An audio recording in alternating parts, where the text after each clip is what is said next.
Ask someone in their 30s if their life feels more expensive than it did 5 years ago, and almost none of them will say no. Not because their salary shrank. For a lot of people, it actually grew. Something else changed. And it isn't inflation alone, and it isn't a personality flaw. It's that the entire environment around spending got rebuilt in the last few years, quietly, while everyone was busy living their lives. This isn't a story about willpower. This is a story about 2026. About a set of habits that didn't exist a decade ago, built by systems specifically engineered to bypass the part of your brain that used to say, wait, buy now, pay later checkouts. Feeds that learn your exact weak moment. Subscriptions stacked on subscriptions. Most of them for tools you sign up for once and never audited again. Here's the uncomfortable part.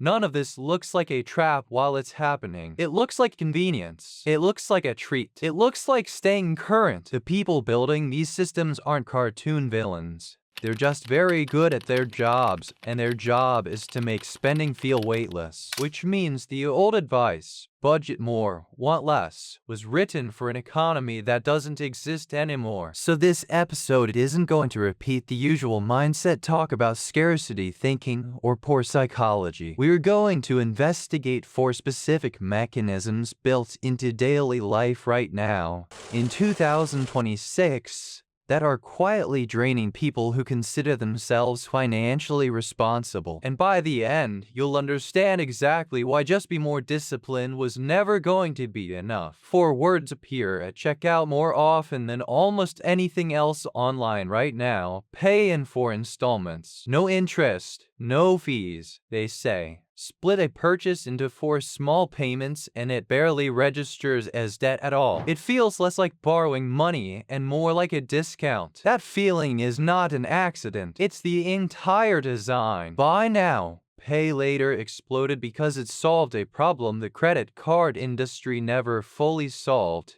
It removed the shame. Credit cards still feel like debt.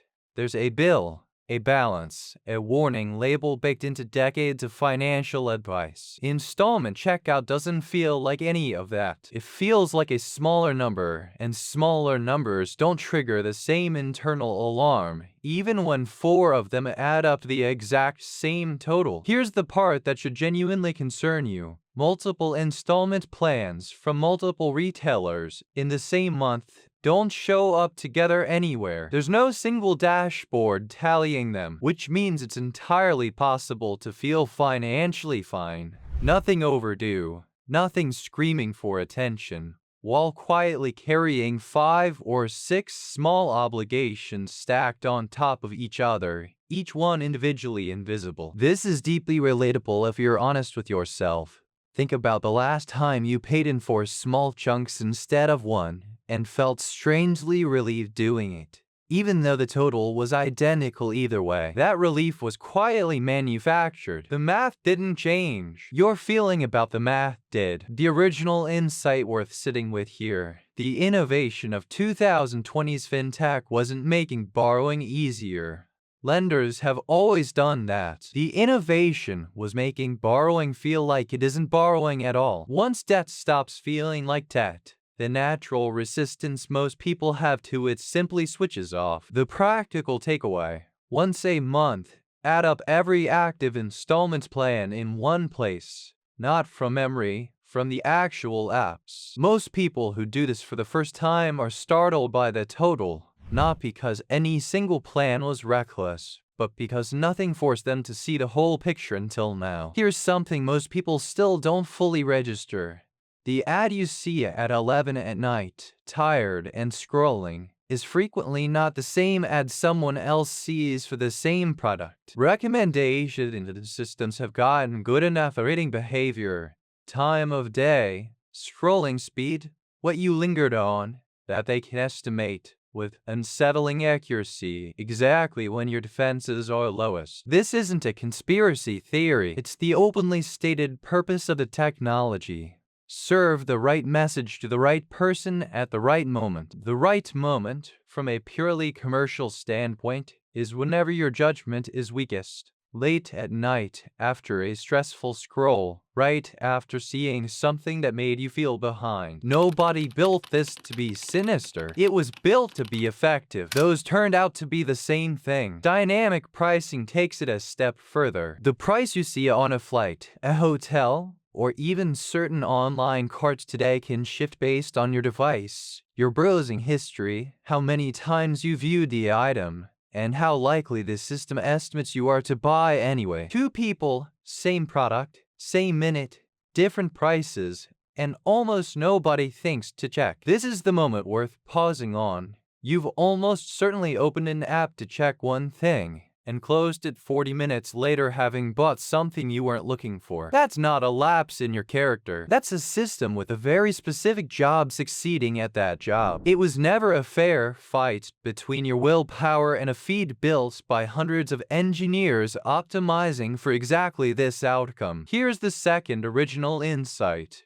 The old financial advice assumed the marketplace was neutral and you were the only variable. That assumption is outdated. The marketplace in 2026 is actively adaptive. It studies you back, which means personal fine, and now has to include a layer that didn't used to matter. Managing your own exposure to systems built to read you. The takeaway: shop with a 12-hour rule for anything above a set amount. Close the app, and if you still want it half a day later on a different device, buy it then. That gap alone breaks most of what these systems are optimized to exploit, because their entire advantage depends on catching you in the moment. There's a term that didn't really exist a few years ago and now shows up constantly in financial conversations: doom spending. It describes something specific.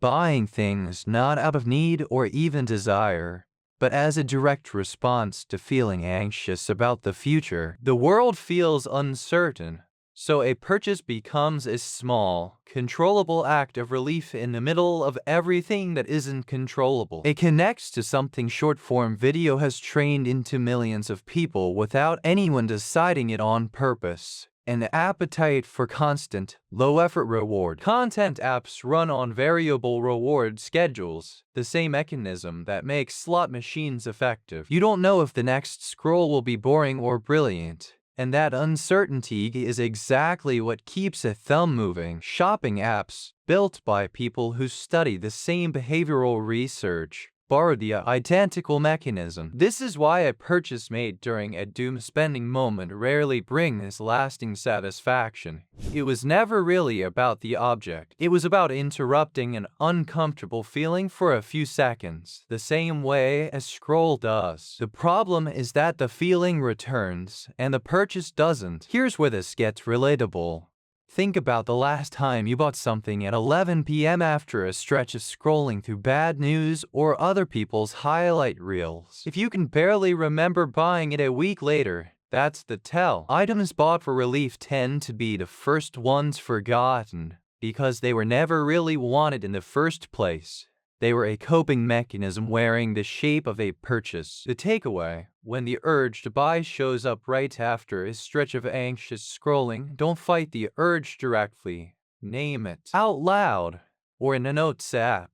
I want to buy this because I feel unsettled, not because I need it. Naming the actual trigger is often enough to break the loop, because the purchase only works as a distraction if you don't notice what it's distracting you from. Somewhere in the last 2 or 3 years, a strange thing happened to the average person's monthly expenses. They started paying for intelligence. Writing tools, editing tools, image generators, productivity assistants. A wave of genuinely useful AI subscriptions arrived all at once, and almost everyone tried a few. Most people are still paying for more of them than they remember signing up for. Each one, on its own, seems completely reasonable. $10 here for a writing assistant, $20 there for an editing tool, a few more for something that seemed essential during one specific project 3 months ago and hasn't been opened since. None of these decisions feel reckless in the moment, because each one is small and each one is genuinely useful.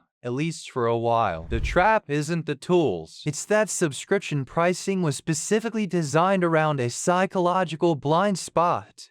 Humans are far better at noticing what they start than what they forget to stop. Canceling requires remembering a tool exists, deciding it's no longer worth it, and taking action. 3 separate steps on a day you weren't planning to think about any of it. Staying subscribed requires nothing at all. Inertia always wins that contest. This is worth being honest about. Pull up your card statement right now mentally and try to name every recurring charge on it from memory. Most people can name maybe half. The other half isn't hidden. It's just been running quietly enough for long enough that it stopped registering as a decision at all, which is precisely the definition of a habit. The takeaway: block 20 minutes once a quarter and go through every recurring charge with one question for each. Did I use this in the last 30 days? If the honest answer is no, cancel it before the next cycle. This isn't about avoiding AI tools. It's about making sure you're the one deciding which ones earn a permanent seat on your card, instead of inertia deciding for you. There's a comforting story a lot of people tell themselves in 2026. If things get tight, there's always a side hustle. Deliver food, drive for a rideshare app, sell something online. And it's true that these options exist in a way they simply didn't a generation ago. But there's a quieter problem hiding inside that comfort, and it rarely gets talked about. Gig platforms run on algorithms that adjust pay based on demand, location, and how many other people are available at that exact moment. Which means the income isn't just variable, it's actively unpredictable in a way a regular paycheck never was. Worse, because the safety net feels available, it changes behavior before it's ever used. People spend slightly more freely, save slightly less urgently, reasoning that extra income is always one shift away if needed. That reasoning quietly erodes the actual emergency fund, the boring, unglamorous kind sitting in a bank account, untouched. A side hustle can absolutely add income. What it can't do is replace the specific function of savings, which is being available instantly without needing an app to have demand, without needing your body to be well enough to work an extra shift, without needing anything at all except that the money is already there. Here's the relatable moment. Think about a stretch where you told yourself you didn't need to build savings that month because you could always pick up extra hours if something went wrong. That's not laziness. That's a completely reasonable response to living in an economy that, for the first time, actually offers that option. The problem is that available and reliable aren't the same word, and it's easy to treat them as if they are. The takeaway: treat gig income as a bonus that accelerates a goal, never as a substitute for the emergency fund itself. If extra income shows up, let it build the boring savings account first. The one that doesn't depend on demand, weather, or an app staying online. Go back to that question from the very beginning.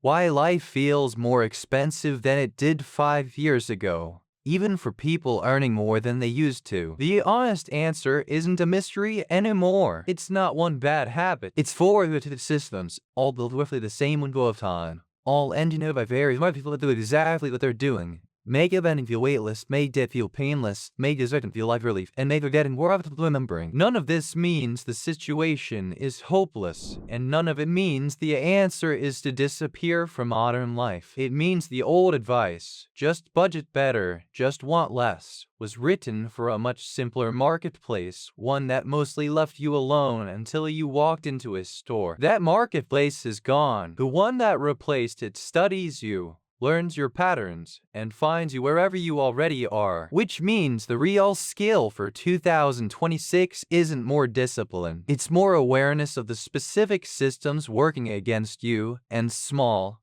deliberate friction placed back in their way. The 12-hour rule, the quarterly subscription audit, the boring savings account nobody else can touch. None of these require heroic willpower. They just require knowing finally what you're actually up against. Because the 2 people from the start of this idea, one who stays broke, one who doesn't, were never separated by intelligence or income or luck. They were separated by which one of them eventually stopped, looked at the systems quietly running their spending, and decided to rebuild the rules for the world as it actually is now, not the world the old advice was written for.